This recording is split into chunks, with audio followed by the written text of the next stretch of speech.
जैसी दृष्टि वैसी सृष्टि। एक बार एक राजा की सभा में एक चंदन के बहुत बड़े व्यापारी ने प्रवेश किया। राजा की दृष्टि उस पर पड़ी तो उसे देखते ही अचानक उसके मन में विचार आया कि कुछ ऐसा किया जाए ताकि इस व्यापारी की सारी संपत्ति राजकोष में जमा कर दी जाए। व्यापारी जब तक वहाँ रहा, राजा का मन रह रहकर उसकी संपत्ति को हड़प लेने का करता। कुछ देर बाद व्यापारी चला गया।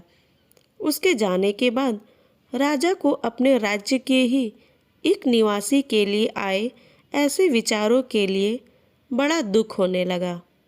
राजा ने सोचा कि मैं तो प्रजा के साथ न्यायप्रिय रहता हूँ, आज मेरे मन में ऐसा गलत विचार क्यों आया। उन्होंने अपने मंत्री से सारी बात बताकर समाधान पूछा।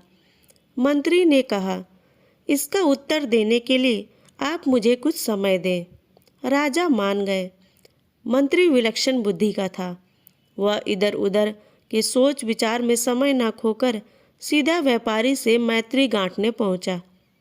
व्यापारी ने से मित्रता करने के बाद उसने पूछा, मित्र, तुम चिंतित क्यों हो?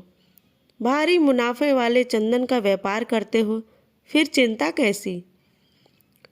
व्यापारी बोला, मेरे पास उत्तम कोटि के चंदन का बड़ा भंडार जमा हो गया है।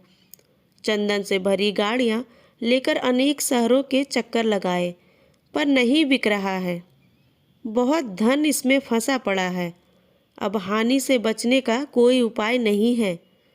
व्यापारी की बातें सुनकर मंत्री ने पूछा, क्या हानि से बचने का कोई उपाय नहीं? व्यापारी हंसकर कहने लगा, अगर राजा की मृत्यु हो जाए तो उनके दाह संस्कार के लिए सारा चंदन बिक सकता है। अब तो यही अंतिम मार्ग दिखता है। व्यापारी की इस बात से मंत्री को राजा के उस प्रश्न का उत्तर मिल चुका था जो उन्होंने व्यापारी के संदर्भ में पूछा था।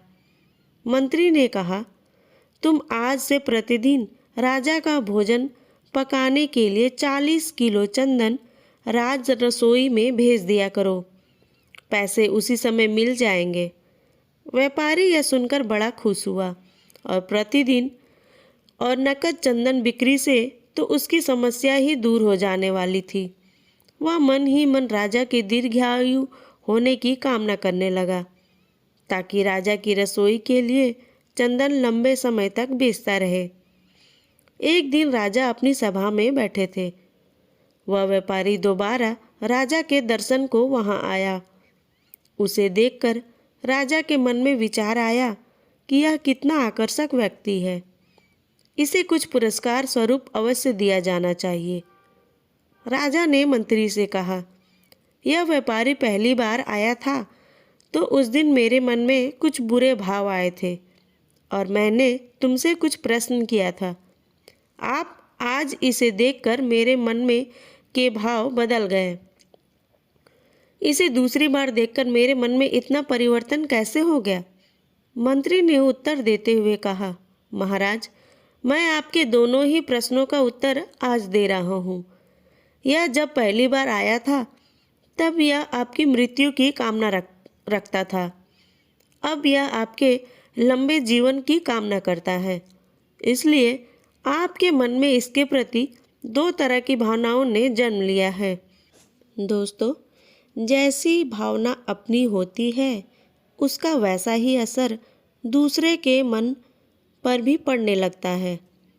यह एक मनोवैज्ञानिक सत्य है। इसलिए जब भी किसी से मिले तो एक सकारात्मक सोच के साथ ही मिले ताकि हमारे शरीर की सकारात्मक ऊर्जा दूसरे व्यक्ति की सकारात्मक ऊर्जा से मिलकर आसानी से हमारे पक्ष में विचार करने के लिए प्रेरित हो सके। दोस्तों, आपको ये कहानी कैसी लगी कमेंट कर ज़रूर बताएं और कहानी अगर पसंद आई हो तो इसे लाइक करें और चैनल को सब्सक्राइब करना ना भूलें। धन्यवाद।